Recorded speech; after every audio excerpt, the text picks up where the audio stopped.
So we got a new rules preview today for the Eldar Corsairs, and they just got a lot more interesting. All we really knew was that they were pirates. We saw the models that were going to be in the kit, and we knew they could shoot within engagement range, and that's pretty much it. Which, that's cool, but that's not enough to really make them stand out and give them their own personality. But now we know what this team's all about, and they're going to be insanely mobile. So what's going to make this happen is that every one of these models is going to have Eldari Raiders as a special ability. What this does is when the operative is activated, it gets a free dash. But this doesn't have to be at the beginning of its activation. Just sometime within its activation, it gets the dash for free.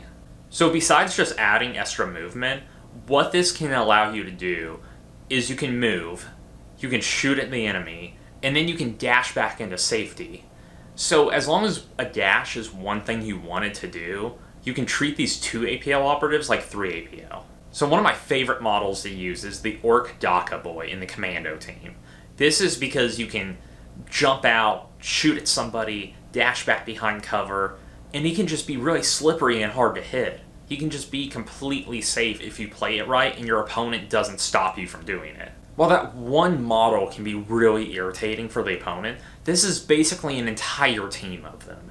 Every operative will be able to use this ability. So if you can't figure out where this operative could dash to for safety, and try to cover those positions, where even if they dash there they wouldn't be safe, this team is going to be really hard to deal with. I think for newer players, or for elite teams, these Eldari will be an absolute nightmare to face.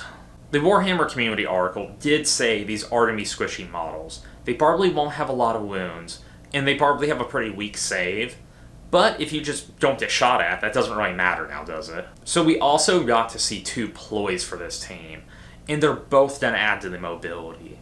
Like I said at the beginning of the video, very mobile team. So the first will be a strategic ploy called Eldar Agility. What this does is uses strategic ploy, and then every time you activate a model, you can either choose to use this ability or not for that operative.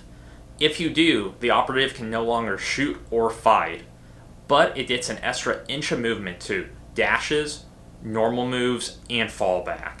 And remember, they're all going to get a dash for free in their movement, so as long as you use a normal move or a fallback, they each get an additional inch of movement, so you get 2 inches of movement onto your model.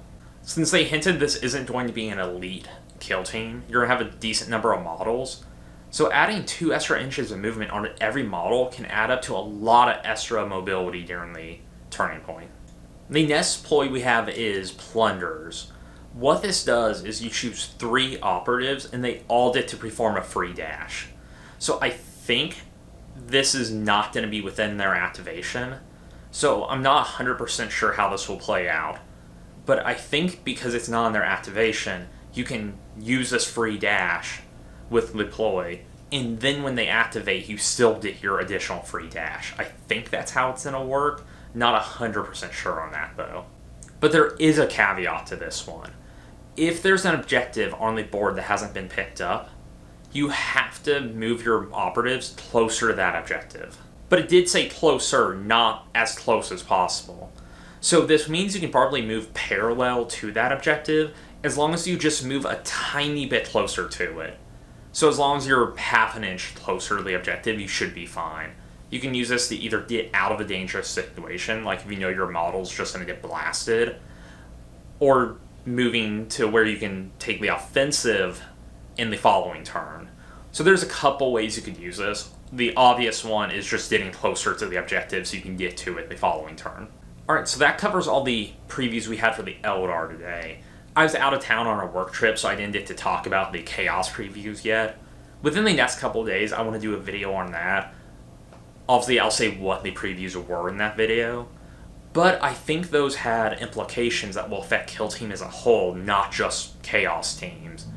So I want that to be a longer video. Alright, remember to like and subscribe if you enjoyed this video, and thank you for watching.